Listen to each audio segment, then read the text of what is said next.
This is Common Sense Radio. Straightforward and no excuses. All right. Come on now. This is the Steve Gruber Show. Call me crazy. Oh, yeah. What I said was perfectly right and spot on accurate. Boy's got a mouth like a cannon, always shooting it all. Stop. Got it. Stop. I mean, you're way off script. Got it in me. Gonna quit until it all comes out. Hey, boy! Been a long education. Yeah, you know, it's not cynical. It's common sense. Pay attention to me when I'm talking to you. I'm gonna rock the nation. Rock the nation. Genuine, accountable, and raw. Here is Steve Gruber. Monday, and welcome to it, my friends. It's the Steve Gruber Show. Appreciate your support. Hope you had a great weekend. There's a lot of work to be done, so make sure you roll up your sleeves and get ready because, like I said, work to be done. And let's be honest. You're the one that's going to do it. You've walked around lately. Who's going to do the work if not you? There's some of us left, but, you know, the world is counting on you. Make no mistake. And the work needs to be done because, well, there's a lot of folks counting on you. A lot of folks from other countries, for example, Honduras, El Salvador, and Guatemala, expecting you to go to work hard, and make sure that their bills are covered while they follow the group of people that badmouth the United States, which is odd to say the least, but that's the way it seems to work. It seems these folks in Washington would like to treat the illegals better than they treat our own veterans. It's a matter of priorities, folks. And I was just reading some stories here about how veterans, you know, aren't getting the services, and yet we're spending millions and millions of dollars to take in illegals from all over the planet, really. Make sure they're housed, make sure they're fed, make sure they're taken care of, make sure that they have attorneys and so forth. Because you want to make sure they have good representation. Meanwhile, our veterans, the men and women that answer the call for this country, are left out in the cold oftentimes, homeless. The homeless rate among Americans veterans is embarrassing. The suicide rate among Americans veterans is embarrassing. And yet we're more committed, this administration anyhow, to taking care of people coming across the border illegally than it seems that we're wanting to take care of our own. On today's program, let's take a look at what we've got here. We've got Liz Peek here, one of my favorites, columnist for Fox News. We've got Tim Stout here to break down the ugly loss by the Spartans over the weekend. Their undefeated season gone now. They still have a chance to steer their own ship when they play Ohio State in a couple of weeks here. Michigan rolls. And I guess Michigan fans are now Ohio State fans, because if Ohio State takes out Michigan State and Michigan can subsequently take out Ohio State, well, then they'd win their division. Anyhow, so sports, we'll have Tim Stout later in the program to talk about that.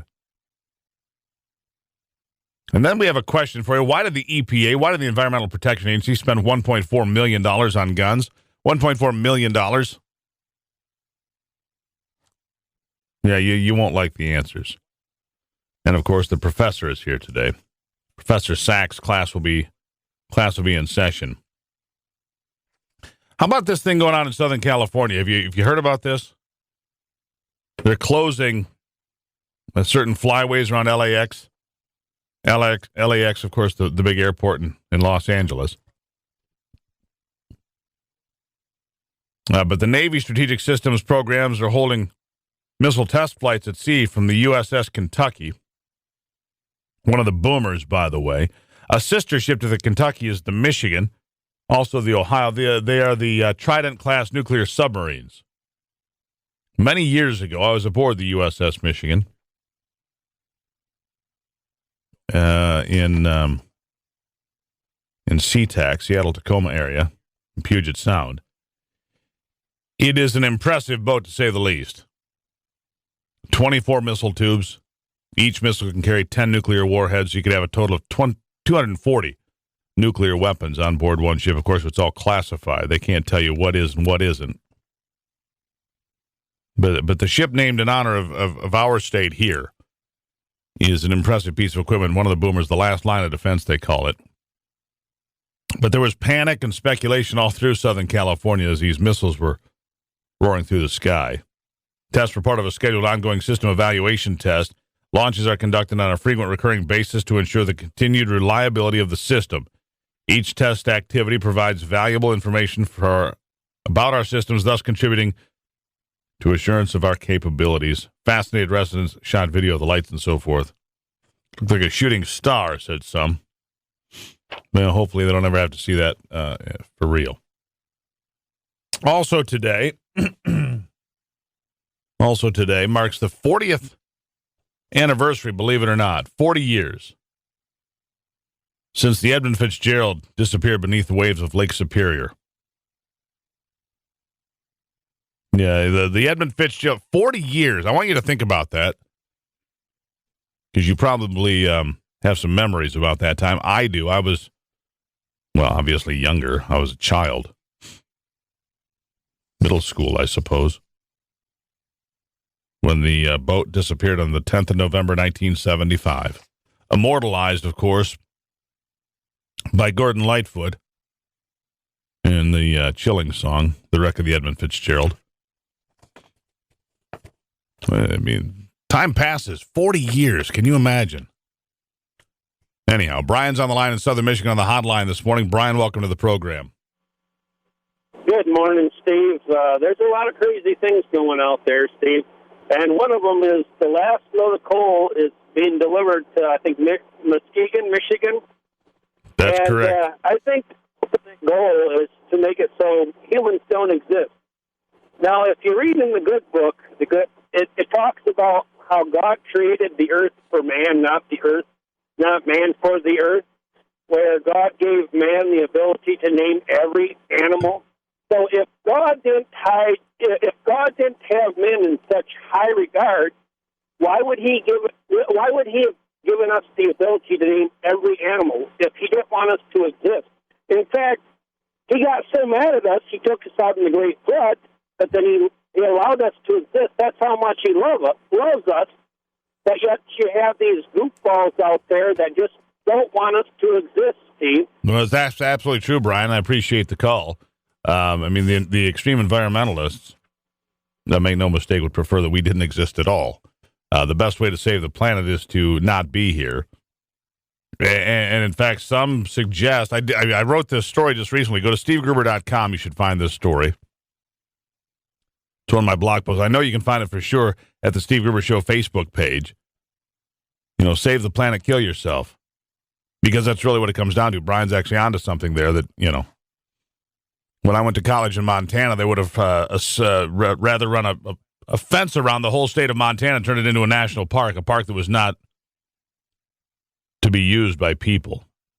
The self-loathing is odd to me, and it's a left-wing thing.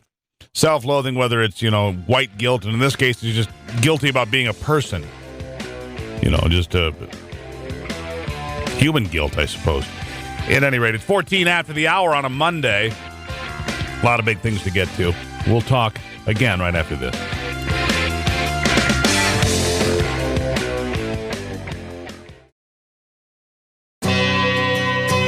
Michigan, born and raised with Midwestern values and Michigan common sense.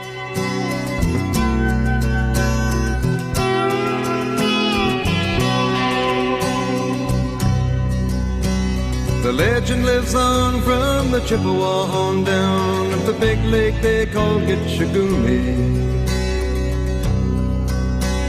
The lake, it is said, never gives up her dead when the skies of November turn gloomy. With a load of iron ore, 26,000 tons more than the Edmund Fitzgerald weighed empty. That good ship and true was a bone to be chewed when the gales of November came early.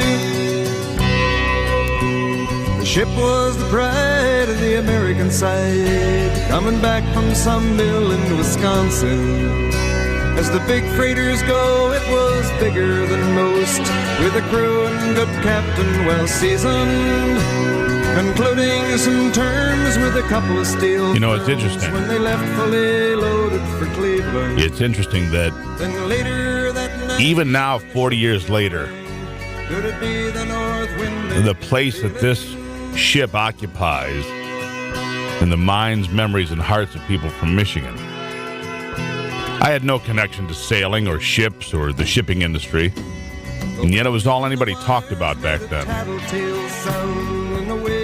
You know, I remember my mother crying just out of empathy for the people that were lost on that ship. You know, the clash between fact and fiction has been central to this legend for the 4 decades since that ship disappeared 40 years ago today.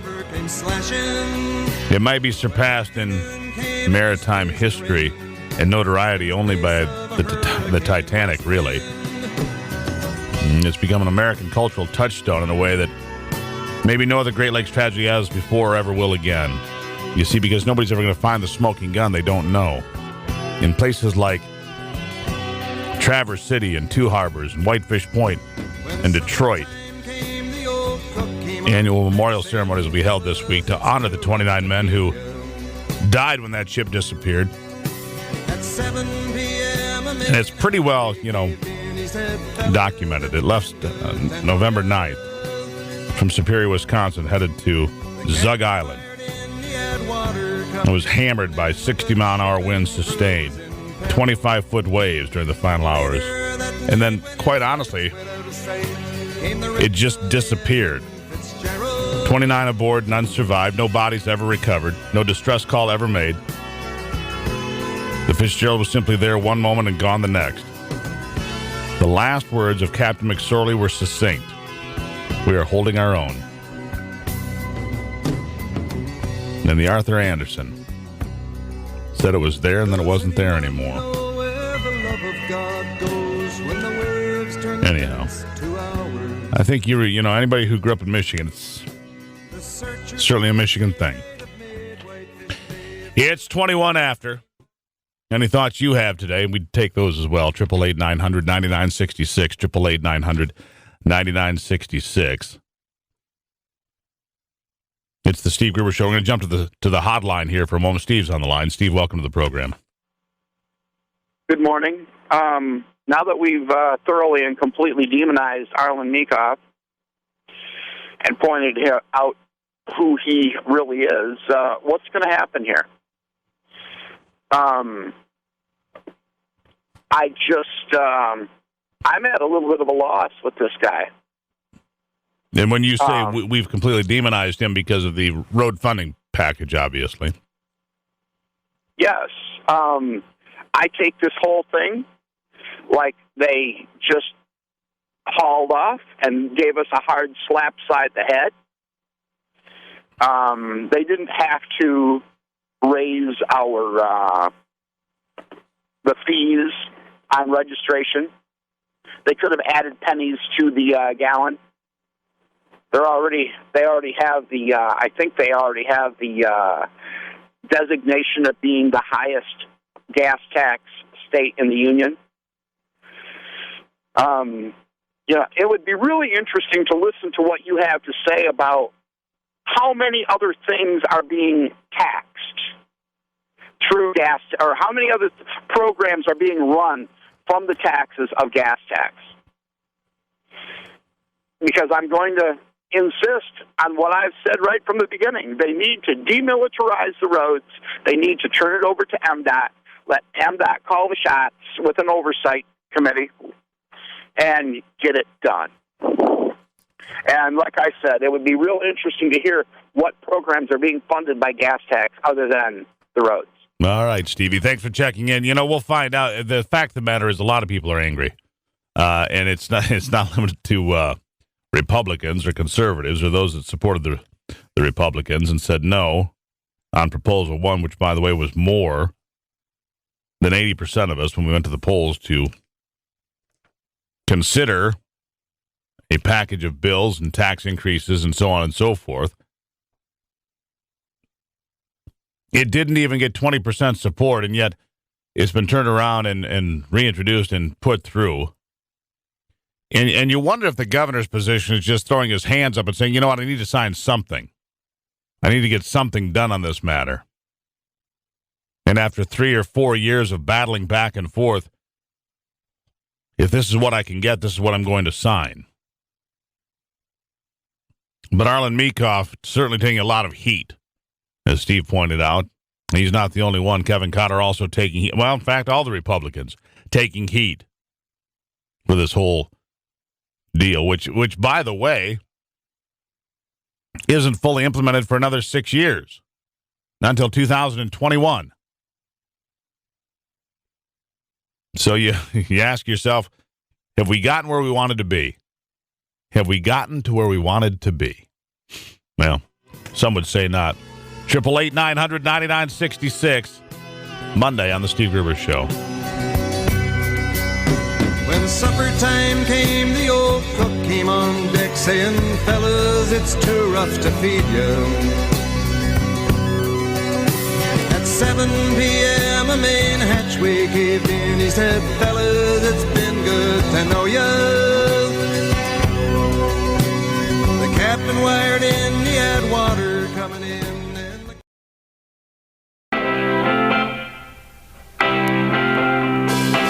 Keeping you in touch with Michigan and the world.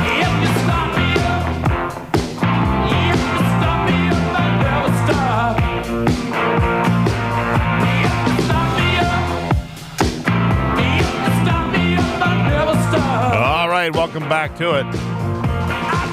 The Steve Gruber Show on a Monday. And so apparently West Point doesn't offer scholarships, right?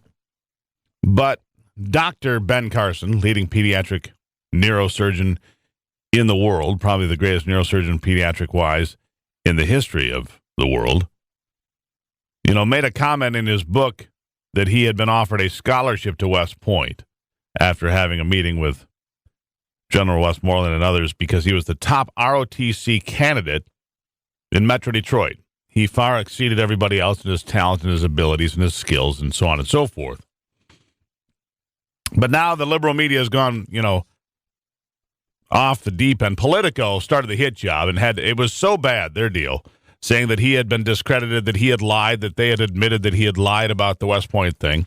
So bad was their inaccuracies and their attack, they had to go back and change their headlines. At any rate, isn't it more interesting that Barack Obama's records have all been sealed? You can't even see his college records. They've been sealed since early in his campaign, long before he even became president. Doesn't that seem more... I mean, where are the journalists? So people just want... Curiosity is the number one word for journalists, and yet, they seem to be more interested in, hit jobs on Dr. Carson, a guy who's actually accomplished something. Allan Saxe, professor of political science at the University of Texas Arlington, here with us today. Professor, welcome back. You are right. There is no more media. I think Sean Hannity's talked about that for a long time. The media has become really nothing more than just I don't know how do you put it correctly. Bullhorn. Yeah, a bullhorn for the left. For one side, it is incredible. I heard the woman yesterday on CNN who was instrumental in, quote, going after, digging up all this material about Dr. Carson. She sounded like a second-year-old. I mean, it was just incredible, on how it was so important to find out whether or not he really was a mean guy in his childhood. Usually it'd be the opposite. Usually somebody comes across as a nice guy, and you want to find out if they were a mean guy. Now they're trying to find out if he really was as mean as he said. I hope I'm phrasing it right, but you get the drift. And here's the thing. They're going back and asking childhood friends, do you remember him ever being mean? That's 50 years ago. That's right. It is the most bizarre, ridiculous, and Dr. Carson was absolutely correct in saying, what have you done with President Obama about these things? You really wonder, after President Obama leaves office in a year or so, if historians are going to be rigid enough and professional enough to really talk about his background. What really was his relationship to Bill Ayers? What was his relationship to Louis Farrakhan? What was his and his wife's relationship to a whole host of people. And who wrote his books? What are his books all about? Are they possibly made up? I mean, just over and over again. And by the way, the same thing with Hillary Clinton. You know, she has made so many comments that one wonders who is this woman? You know. Well, sure. But here's the thing. You know, they have no interest whatsoever. They had no interest whatsoever in looking into the background of Barack Obama. They have no interest whatsoever in what Hillary's been doing, potentially putting the nation in harm's way and putting out information on an unprotected server that would be in national security. They have no interest whatsoever in that. But whether or not Ben Carson, you know, maybe nearly stabbed a friend when he was 7 or 8 years old, and, you know, the veracity of how accurate that was and how close did he really come, and where's the knife? Can you show us the knife? I mean, come on. It is one of the most ridiculous things. I think that Dr. Carson tomorrow night in the debate may have a chance. I hope he does have a chance to address some of these issues.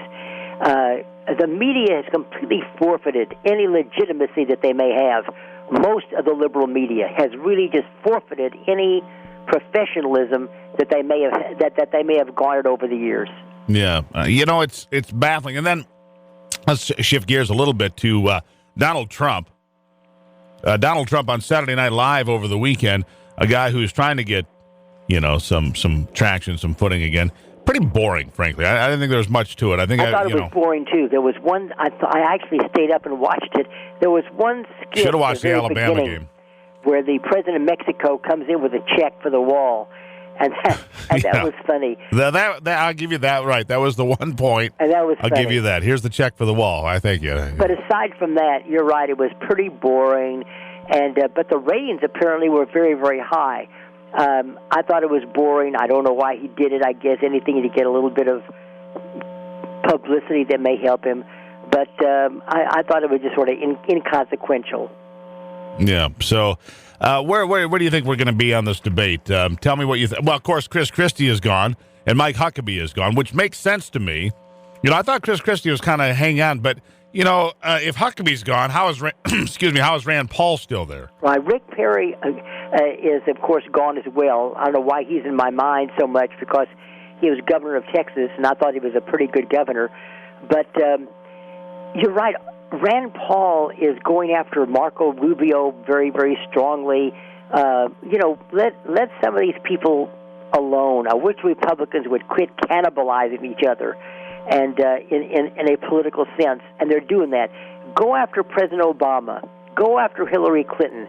Leave each other alone. You know, all of these Republicans are honorable people, regardless of what CNN may think. Yeah, exactly. But these are honorable people, and really they have to quit devouring each other. There are so many big issues, as you well know, in the world. The rise of ISIS is coming in so strong. And by the way, to divert just a moment in regard to the Egyptian airliner, of course, that has been talked about and needs to be talked about more, but there was also another Russian airliner brought down about a day or two later in the Sudan, and a cargo plane.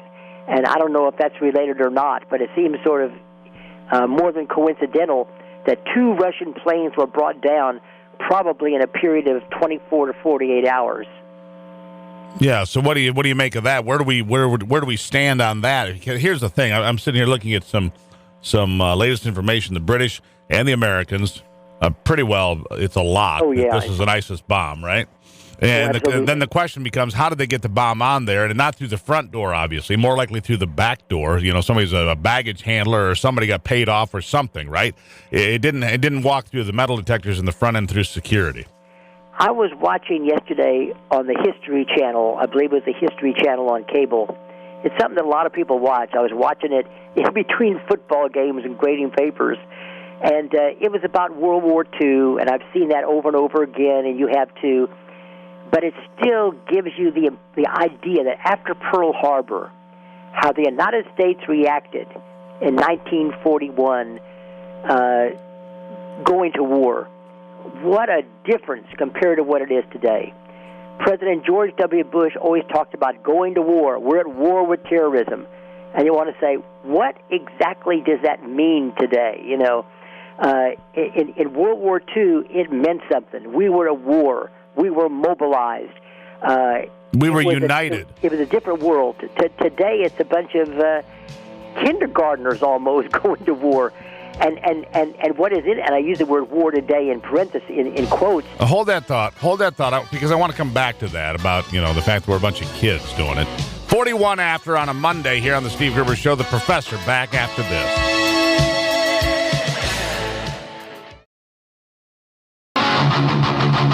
Genuine Michigan common sense on display every day.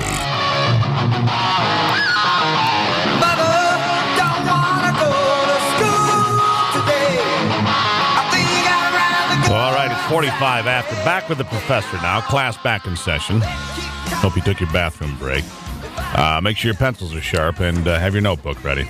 Professor Allan Saxe here, political science professor at the University of Texas, Arlington. All right, so go back to, when we conduct ourselves in war today, we're more like children. Explain yourself. And by the way, I certainly have to emphasize as we move toward Veterans Day, not talking about the soldiers, not talking about the men and women that bravely go to Iraq and Afghanistan and are stationed all over the world and who have fought in past wars. It is not their fault. It is the leadership today. The leadership in World War II, and by the way, it was a Democratic leadership under President Franklin Delano Roosevelt, and in England, of course, under Winston Churchill, they provided strong leadership, and the soldiers responded dramatically. Today, it is the leadership that is weak that I'm talking about, and a lot of people are criticizing, aside from me, of course. It is the leadership, certainly not the men and women who carry out their orders. They are noble, they're strong, and perhaps they're as frustrated as most people are who follow what is going on. In fact, I know they're frustrated because I have many of them in my classes at the university, and they are magnificent people, and they're as frustrated as you can imagine when you talk to them a little bit. Some don't want to talk about it, and the ones that do nod their heads in agreement if and when the subject comes up. By the way, in the Second World War, it was unconditional surrender. Today, who knows what kind of a war we're fighting? Yeah, it's hard. It's confusing. We don't know. I don't know. You're almost swatting at shadows sometimes, just That's like right. this deal with the bomb on the Russian plane. Clearly put into place. But, I think it's unfortunate that 229 people or whatever it was lost their lives. However, I don't think it was good. I don't think it was good politics or a good strategy to attack Russia. I think that was a really poor plan on ISIS's part, because the Russians and Putin, who wants to flex his muscles in the Middle East, now has every right. He has a blank check to do everything he wants to pound them whenever he feels like it. And I think he's going to feel like it a lot. Most likely he will. By the way, going back to the Second World War, there were over 400 and some odd thousand soldiers, Navy, Army, Marines, killed in the Second World War. 68, almost 500,000. 68 civilians. In this war that is going on against Islamic terrorism, it is many more civilians, it seems like, that are being killed, at least in certain places, than the military. So it's a very different war when civilians are being aimed at, and the Egyptian airliner going down is just one episode. I'm also thinking about 9/11 here in the United States as well. And by the way, Pearl Harbor took less lives, military lives, than did 9/11. But if you go look, Professor. And that was all civilian lives. If you go look, Professor, because we concentrate on 9/11, we concentrate on the terror incidents that happen, here in America. Just here a couple of days ago, the Islamic terrorist stabbing people in California. He didn't kill anybody, but he attacked people before he was killed. And that was downplayed, of course. Of course, but that was Mohammed, whatever his name was, Mohammed the terrorist, whatever, it doesn't matter. But if you look at other terrorist attacks around the world, like in Tunisia, for example, comes to mind, the tourists that were gunned down by an Islamic terrorist, and you go back since 9/11, you go around the world, there have been tens of thousands of civilians murdered by terrorists on this planet. Almost every day. Every day, and it's time to fight back, and that's why I say you just kicked Putin in the teeth, and he is trying to flex his muscles politically, and he's going to show who he is, and I can guarantee you right now he is working behind the scenes to show that he has leadership for the nation of Russia, unlike what we have here, which is, I don't know where it is. It's all over the board. I don't know what the hell we're doing. this is where, going back to our first part of the conversation earlier in the hour, why doesn't the media at a press conference, if President Obama would ever allow another press conference on this subject, to ask him directly questions about this, directly, and follow up on some of the stuff. Don't just accept the answer, but to follow up on it. For example, one question may be, as one journalist I heard the other day on a conservative media asked this question, not of the president, but sort of rhetorically, why does the President of the United States have such a fascination with the Muslim Brotherhood? That would be an interesting question to ask President Obama, because he's not been too happy about the new Egyptian government, which has really clamped down on the Muslim Brotherhood, and President Obama doesn't seem to like that very much. Yeah, and in fact, aren't there bills being introduced this week that would declare the Muslim Brotherhood a terrorist organization, being introduced in the Senate and the House of Representatives this week? And we'll see what kind of traction that gets, because that should be automatic. I didn't know that. Who's introduced the legislation? You know, I heard that in passing on the news yesterday when I was traveling back from Ohio, so I couldn't tell you, but go look at that. That is interesting, because it shows that even some members of Congress in the Senate and the House have that same feeling. What is it about this administration that seems to be so cozy with the Muslim Brotherhood? Well, yeah. I don't know, but it's unsettling to say the least. I don't want to use that word cozy. At least, what is their fascination? Maybe that's a better word. I think cozy is anyhow. Let's see here. The White House did knock down a petition to declare the Muslim Brotherhood a terrorist organization. I'm looking real quick here, and I don't see who's going to introduce the bill, but I heard that on the news yesterday. Again, I was traveling back from Ohio. And anyhow, I can tell you that it's coming, and it's coming likely today in a bill in the House and a bill in the Senate. And you'll just have to see how the president, what is that, Islamophobia? What is that? And by the way, even Senator Dianne Feinstein, a very strong liberal in the United States Senate, and Mike McCall, a very strong Republican in the House of Representatives, have both urged this administration to go stronger against Islamic terrorism. They did that yesterday, I guess, in the light of the Egyptian airliner. That's right. All right, Professor, again, good class today. We'll take notes. We'll have a test later. Pop quizzes, you never know when those are coming. Professor Allan Saxe, everybody. Thank you, Professor. Thank you so much. There you have it, Professor Saxe from the University of Texas, Arlington. Just a great conversation every week right here to start your Mondays with the professor. Get your brain moving again.